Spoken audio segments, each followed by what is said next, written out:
Thank you. Ed Galvez from FBS Radio. Good afternoon po. Balikan ko lang po yung joke na nabanggit kanina na hindi alam kung joke yung sinabi ni PRD na naglalamyerda lang si PBBM.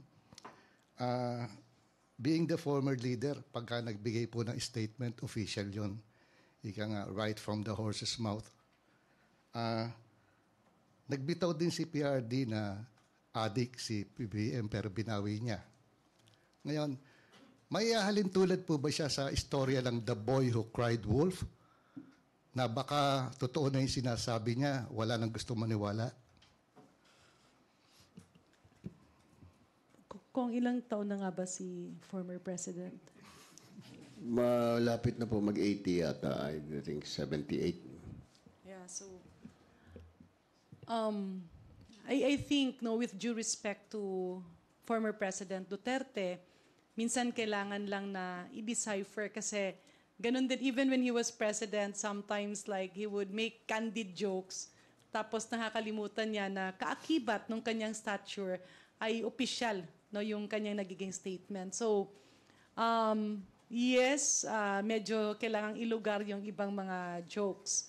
But on the context of tama ba o hindi ba? Although karapatan niya yon, baka nagpapatawa siya.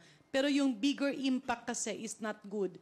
Because whether you are supportive of the administration or you are against the administration, ang importante doon, as former president, titingnan mo, ano ba ang iyong responsibilidad sa bawat katagang ilalabas mo?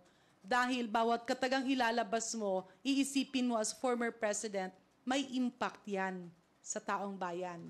So if you look at all the other former presidents, kaakibat ng bawat pananalita nila ay yung accountability and responsibility. So siguro nasanay lang si PRRD na mag-joke. Pero if you look at former President Erap Estrada, FVR, the late Pinoy, even our colleague here, former President Gloria Macapagal Arroyo, yung kanilang mga personal na jokes ay hindi nila sinasabi sa publiko. At kung meron silang mga personal na pananaw, they would make it sure that they would release diplomatic statements kasi kaakibat na yan nung iyong pagkatao dahil ikaw ay former president of a country. Even in other countries, sabihin natin sa Amerika, pag nagsasalita si President Barack Obama, medyo minsan pag nag-criticize siya sa gobyerno, linalagay niya sa tuwid. Parang may basis ka talaga. So, yan lang yung, sana medyo mabago ito. Kasi pwede siyang naging nakakatawa dun sa mga kaharap mo, pero dahil pag lumabas siya sa general public through media, iba yung dating. And statements like that can actually diminish the respect of other countries to our country. Hindi ang pagkatao ni President BBM ang natetainte. Ang nababastos yung pagkatao ng buong Pilipinas, ang Pilipino. Thank you.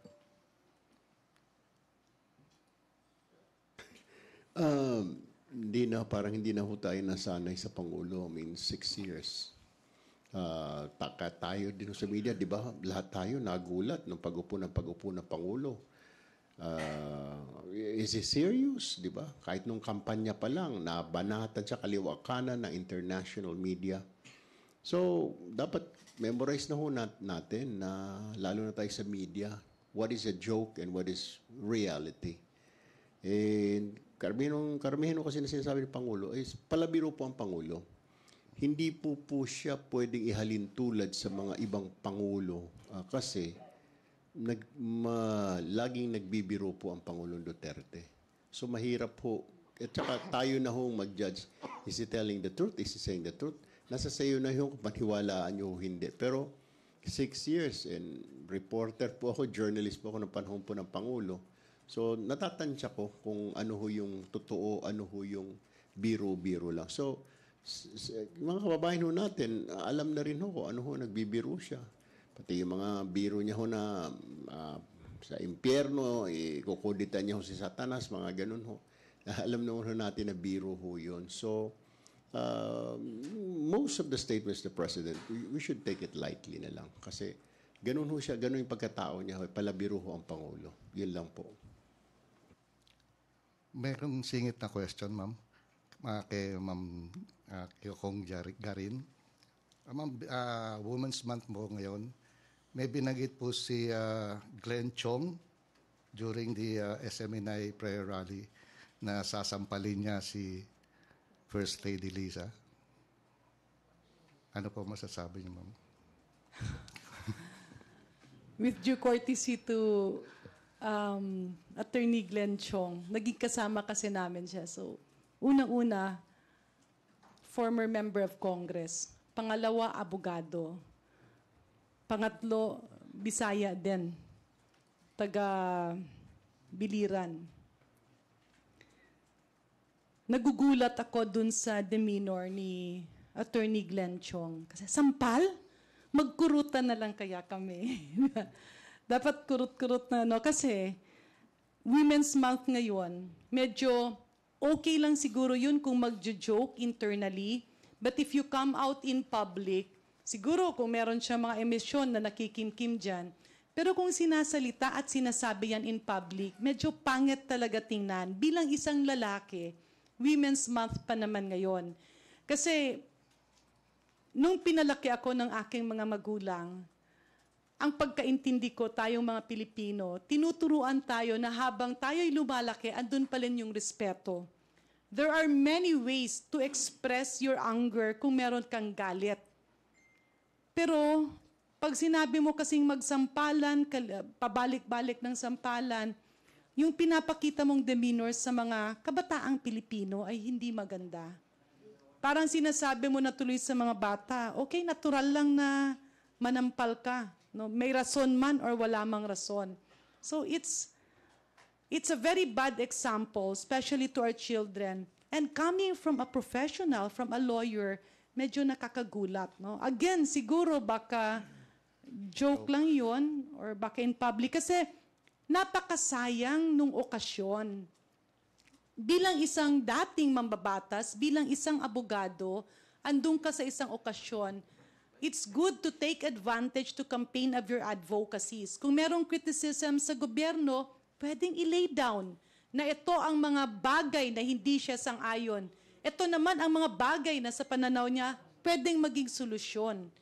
Pero kung parang ang usapan ay parang mga sampalan, it brings down the dignity of women, whether it's the First Lady or not, babae yun eh. So medyo hindi lang nga talaga maganda tingnan sa publiko. Tsaka parang, alam mo yon, parang bilang isang babae alit at bilang isang nanay, bilang isang Pilipino, you don't want your citizens doing that in public. Lalo na kaming mga taga Region 8, kasi kasama ko rin yan si Glenn nung before. Parang, we are a happy people. It's very okay, we're a democratic country, to criticize. Pero dapat i-lay down mo yung basihan, ito yung ayaw mo, ito yung mali, ito yung ganun. Pero yung mga katagang yon, it does not only bring down the dignity of women, it also brings down the dignity of Filipino professionals. Kasi hindi ka nandoon bilang isang tao lamang, andodun ka bilang isang former official, and you are there as a lawyer. So it's actually a bad example to our children, with due courtesy to our good friend, Congressman Glenn Chong. Thank you, ma'am. Thank you. I'd like to acknowledge Melalis Moras from Channel 4. Hi, good morning. Good noon po mga Kongs. Isa na lang pong point. Actually, medyo nabanggit na ni Kong Garin kanina, pero maybe Kong Tulfo and Kong Reyes can also add, and maybe you can add. Kasi sa isang press con kahapon sa Malacanang, nabanggit din po ni DFA Undersecretary Eduardo De Vega na there was no progress so far in the negotiations para sa pagligtas ng ating 17 seafarers na na-hostage sa Red Sea. Dito po ba sa Kamara, ano po kayang masasabi natin dito given na isa yung kapahanan ng mga OFW sa ating priorities? Ano po kaya yung maaari pang gawin para mailigtas na yung ating mga kababayan doon? On my part, we still have to, pagdating po ng speaker, we will be definitely calling up on the DFA to give us a status kung ano na nangyari. I believe we can only do so much, Mela, kasi we don't have direct communications or relations or diplomatic ties with Yemen, with the Houthis. So, ang nangyayari, we go to a third party. Meron tayo like, baka pwede mong pakiusapan. Yung third party, yung kausap natin, may kausap pa na iba. So, parang nangyayari ngayon sa Palestine, tsaka sa Israel, sa Hamas, para makapadala ng pagkain. Ang daming dinadaanan, ang daming namamagitan. May parang mga middlemen, may mga grupo. Ganon din dito sa, hindi directly tayo nakikipag-usap sa Houthis, hindi tayo nakikipag-usap directly sa Yemen kasi number one, wala tayong diplomatic ties sa kanila. So gumagamit tayo ng third parties. That's what I understood. So pagbalik ng speaker next week, I'm sure magpapabriefing siya sa DFA where we stand at saan na. And then gusto rin ni speaker daw malaman yung sitwasyon ng pamilya ng mga kababayan natin na hostage ngayon. Mela. Yep. Dagdag lang po sa nabanggit ni Congressman Tulfo Mela. Yung Congress po, so we do exercise oversight functions. Ang ano po natin dito is to closely monitor din po. And we leave this to the capable hands po ng DFA po natin. They are the ones who are on the ground din po. Katulad ng sabi natin, sila po ang may up-to-date situation. And we look forward po dun sa update po nila pagdating ni Speaker. Sa amin din naman po, ang panawagan naman din naman sa Kongreso is either sa DFA or sa Department of Migrant Workers ay mabigyan din po ng assistance po yung mga pamilya po ng mga seafarers natin dito. And I'm very sure po minsan hindi naman po financial kaagad yung assistance na kailangan ngayon, kundi yung constant communication at assurance na yung gobyerno po is on top of the matter po para hindi naman po mapabayaan yung ating mga seafarers.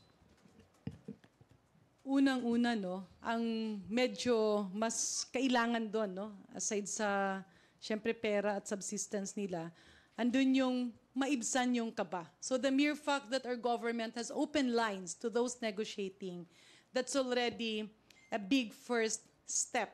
Yung may linya ka, alam mo anong nangyayari, at ramdam ng kanilang mga pamilya na ando dun sila umaasa na mailabas.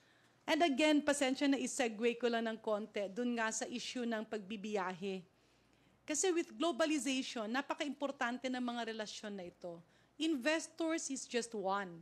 But having a good relationship with other countries, yung meron kang kaibigan, merong mga relasyon yung ating bansa dun sa ibang bansa, napaka-importante ng diplomatic ties sa ngayong panahon. So this incident, hindi lamang yan ganun kasimple na Pilipinas na ang gagalaw. Kaakibat ng paggalaw ng Pilipinas ay ang pagtawag sa mga kaibigan. Kasi may kanya-kanyang network yan. So imagine if you are going to restrain the government and our leaders to just stay put in their offices here in the Philippines, wala kang call a friend para sa mga problemang ganito. And I believe at the proper time, mabibigyan rin niya ng solusyon. Kasi usually, even the vessel owners and even the country where these companies are registered, sila ang pumapasok para mabigyang solusyon ang problemang ito. Kasi it's a geographical problem eh. Parang kailangan mong dumaan sa lugar na yon at doon naman parang napakabilis na ikikidnap yung ating mga kababayan. But again, first is the diplomacy that is needed so we have more allies. Second, andun pa rin talaga yung patuloy na panawagan because if we open up our economy, if we open up the transport sector, yung mga trabaho na yon na nasa ibang mga bansa ay mangyayari within the Philippines because as it is now, restricted sila, no? yung mga logistics at transport system natin ay galing sa ibang bansa papunta sa Manila or Cebu, but within the Philippines, na napakarami sana ng mga Pilipinong seafarers, we are very much restricted. Walang pumapasok dahil inflexible, nakakahon yung ating konstitusyon. We can only entertain 2 more reporters. We'd like to recognize the presence of House Secretary General, Sir, Secretary Reggie Velasco. Welcome, sir.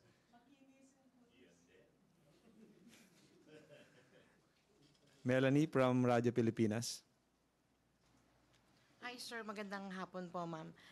Para po sa lahat, ano po yung pwede nating maitulong sa ating mga kababayan ng HREP ngayong nararamdaman natin yung sobrang init na panahon? Ayon po sa Bangko Sentral ng Pilipinas, for the next 3 months ay makakaranas tayo ng pagtaas ng temperatura at climate shocks at pwede po daw itong makaapekto sa ating food supplies. Kaya nga napakaganda nung Kongreso ngayon. It's very active when it comes to its oversight powers. Kasi minsan kailangan natin katukin yung ating mga executive offices to keep on reminding our people what to do. Kasi it's a collaboration ng taong bayan at ng gobyerno. So ngayon patuloy, narinig ko nga, yung Committee on Disaster Resilience where the Honorable Erwin Tulfo is very active.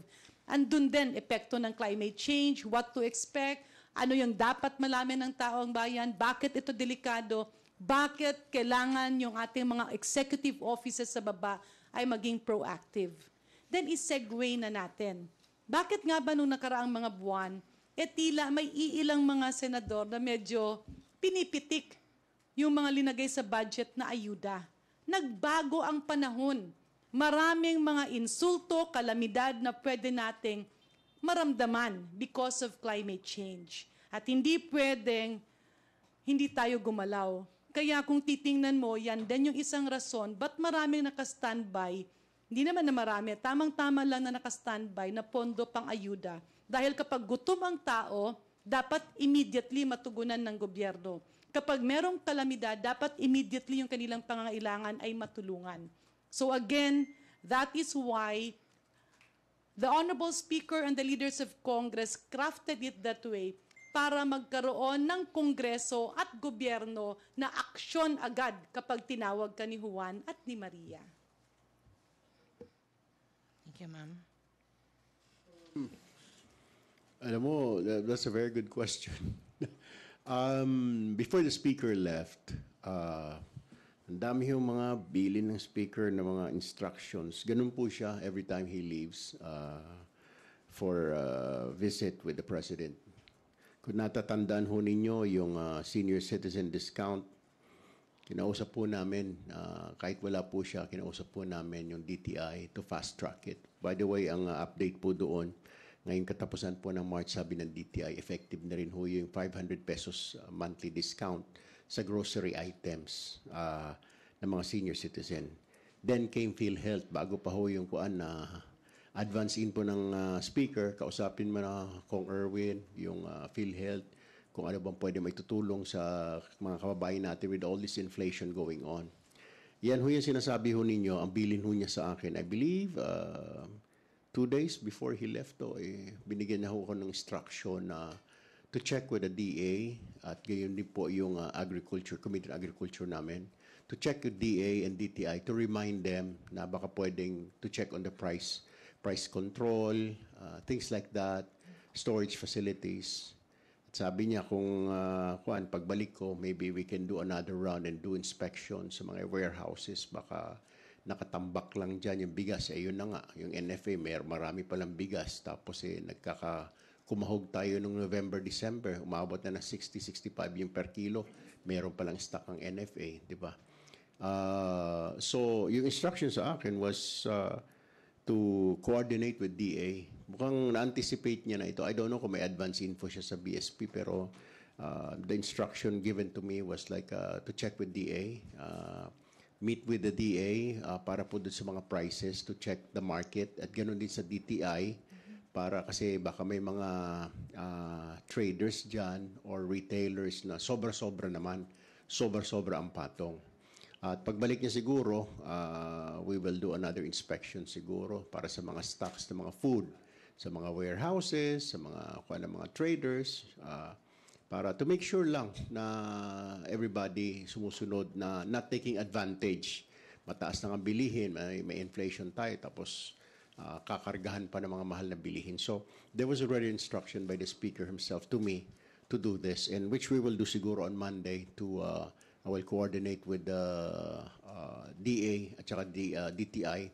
Magbi-meeting kami para kausapin based on the instruction of the Speaker to monitor lang po yung mga prices. Salamat po. Thank you po. Dagdag din. Tandaan nyo nung last year na closely monitor natin yung mga dams natin. Di ba palaging sasabi, kailangan natin paghandaan yung El Nino, natin na-anticipate nila yung El Nino. Kaya nakikita natin ngayon nung end of the year ay yung mga dams natin ay within capacity naman at already anticipating kung ano yung magiging mga level of consumption at effect nito sa environment dahil sa El Nino. So, ganun din naman po nung ginawa po namin yung budget last year. Nakaprograma na po yung tulong o yung magiging ayuda para sa ating mga kababayan. Kasi nga po, napag-aralan na po, na-anticipate na po natin, alam nating magiging El Nino, kaya yung budget po natin ngayon, responsive na po para sa El Nino. So makakasigurado po yung ating mga kababayan na yung mga kailangan na food assistance at katulad po ng nasabi ni Kong Erwin, oversight functions din po ng Congress. We have a very responsive Congress din naman po na maganda yung pakikipag-ugnayan sa executive branch na mamonitor na rin po natin yung mga food prices, food stocks, at saka kasama na din po dito yung binibigay po nating mga food assistance din po, mas lalo na sa mga may nangangailangan. Thank you po. Thank you, Melanie. Red Mendoza from Manila Times. Good afternoon po mga congressman. Idikit ko na po ito mga questions for time. Sinabi po sa isang international radio program, yung BBC World Questions Philippines, na ang bagong Pilipinas daw po are full of empty promises. Sabi po ni Justice Carpio na hindi raw daw po niya alam yung bagong Pilipinas. Parang sinasabi daw niya na hindi niya alam kung ano yung bagong Pilipinas.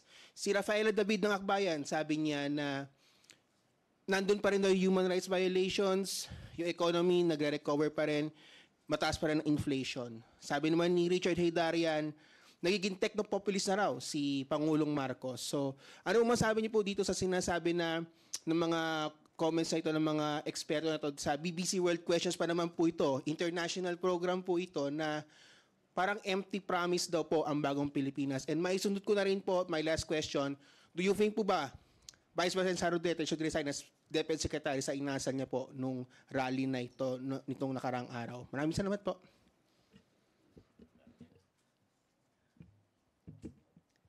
On the issue of bagong Pilipinas, ako kasi personal kong na-witness yon sa distrito ko at nakasama rin ako sa ilang bagong Pilipinas event kung saan dahil ando dun ang mga leader ay mabilis ang serbisyo ng gobyerno. Let's call a spade a spade. No? Pag nag-apply ka ng passport, ilang beses ka babalik-balik. Pag nag-apply ka naman ng driver's license, ilang beses ka babalik-balik. Ilang layo ng bayan mo, papunta doon sa syudad or sa city where the office is, magastos yan. Yung merong mga serbisyo ng gobyerno na kailangan mong balik-balikan para makuha mo, yan ang tinutugunan. Yung serbisyo agad. Na sa bagong Pilipinas, the government is responsive and will always be there. Ito nga ang nakita ko pang isa. Each office, nagpapakita rin sila na mabilis ang kanilang serbisyo. Kasi collaboration ng ilang offices, I believe in my district, there were 51 different agencies. At ang daming nakakuha ka agad ng driver's license, nakapagpa-renew ka agad ng kanilang PRC card, like myself, iba andyan yung mga passport, pero syempre, kasama na dun yung mga requirements. In other words, I can see it being effective kasi merong bantay merong push yung mga leaders, bumababa sa ilalim para hindi it's actually making, in one phrase, abot kamay ang gobyerno. Kasi dati-rate, dito yung central offices, pagdating sa baba, hirap yung tao. So, kinat yung bureaucracia na yan. Bumababa ang mga leaders para makita, you are there not to disturb, but you are there to be the prompt. Yung bang mapipilitang gumalaw kaagad ng mabilis at serbisyon yung mga taong bayan dahil ando dun yung mga leaders. And that's very important. Pero yung ini-expect ng iba na with the click of your finger, lahat ng problema may solusyon agad, walang sino mang bansa sa buong mundo ang kaya ng ganun. So I believe those statements are, well, somehow also political. Kasi ganun naman talaga. There will always be people who will be happy with what you're doing, but there will always be people who will be criticizing you. Yung importante is tingnan natin, let's say at the end of this year, let's tingnan natin kung ano ba ang sinasabi ng taong bayan. Ramdam ba nila o hindi ba nila ramdam? And I believe that's the better adrenaline to check whether Bagong Pilipinas is effective or not. Kailan ba na nag-kick off yung Bagong Pilipinas? Parang January yata o February of this year? So, ang hirap naman sabihin na empty promises siya kung 1 o 2 buwan pa lang yung nakakalipas. Hindi pa nabibigyan ng pagkakataon na makita talaga yung performance ng itong tinataguyod nating Bagong Pilipinas. And katulad nga ng nasabi ni Kong Janet Karen, dun sa region nila, nakita niyo naman yung response ng parang Bagong Pilipinas Servicio Fair. Doon sa Mindoro, ganun din naman po. Yung Servicio Fair po sa Mindoro, si Speaker pa mismo ang pumunta so that he could personally witness kung ano po talaga yung Bagong Pilipinas Servicio Fair. So bringing all of these services sa lahat ng mga region, hindi lang to parang isang one-time deal lang naman po ito. Kasi pag ginawa po natin sa isang lugar po ito, nag-iiba na rin po naman yung expectation ng mga kababayan na ganito na rin po pala ang magiging serbisyo na may expect nila sa mga government agencies na hindi lang during one-stop shop to, pero parang catalyst na rin po ito na ito yung ganito yung bagong behavior ng mga Philippine agencies po natin para tugunan yung mga pangangailangan ng ating kababayan. Are you asking my opinion? Well, number one, hindi ko po narinig kasi yung BBC na yun. Actually, sa dami yung ginagawa, yung mga comments nila. Depende ho. I mean, kung sa opposition ka, you will believe, di ba? Kung sa administration ka, kung pro-BBM ka, you won't believe. Now, if you're asking me, set aside ko muna pagiging congressman ko, yung pagiging journalist ko. Perhaps they're right. May punto sila. Yung mga nagsalita-salita na yun. The Bagong Pilipinas was launched by the President, actually, hindi ho para resolbahin ang problema ng Pilipinas overnight. It is not the solution. What the President did, Bagong Pilipinas is launching para maiangat ang mga kababayan natin sa kahirapan. That's what Bagong Pilipinas is. It is not an answer para tuldukan ang criminality, tuldukan ang insurgency. It is not the way I look at it as a journalist. Bagong Pilipinas was launched to help people kasi nga yung promise ng Administrasyong Marcos nung tumatakbo pa na sabay-sabay tayong babangon. That is what Bagong Pilipinas is. Pero maaaring may punto yung mga nagsalita na inflation, blah, blah, blah, etc. Hindi po kakayanin ng Pangulong Marcos na mag-isa siya.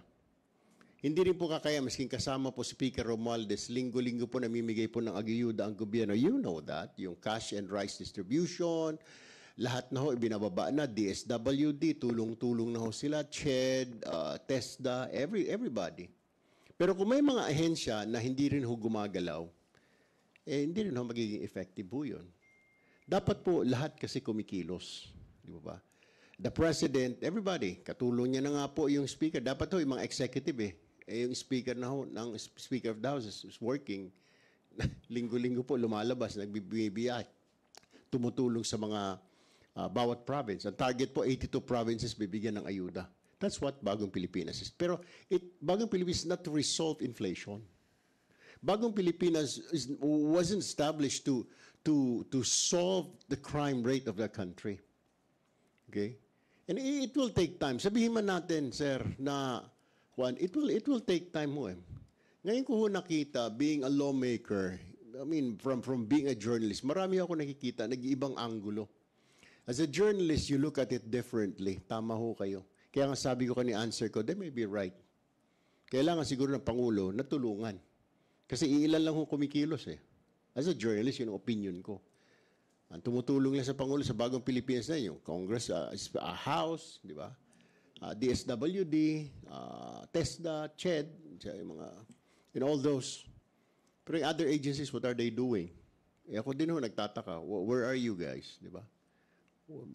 Kaya sinasabi mo yung mga criminality, mga inflation. So, yun ang problema dyan. Pero the mere fact that this was launched, pagtingin ho dyan at pagkaalam ko, ni-launch po itong Bagong Pilipinas para po sa mga kababayan ho natin, para maiangat po tayong lahat. That is the purpose of this Bagong Pilipinas. Ngayon, as a congressman, sinasabi ko ho, ito po ay gawain po ginawa po ng Pangulo para nga po sa mga kababayan ho natin. Hiniwan po lahat kaagad makakabenepisyo rito. Pero towards the end, tayo rin ho magikinabang yan. At the end of the day, inuuna lang ho siguro yung mga nasa laylayan ng lipunan. Yun ho yung masasabi ko dyan. That is my response to that. Salamat po. Last na lang po, yung kay VP Sara po, do you think she needs to resign as DepEd Secretary po ba?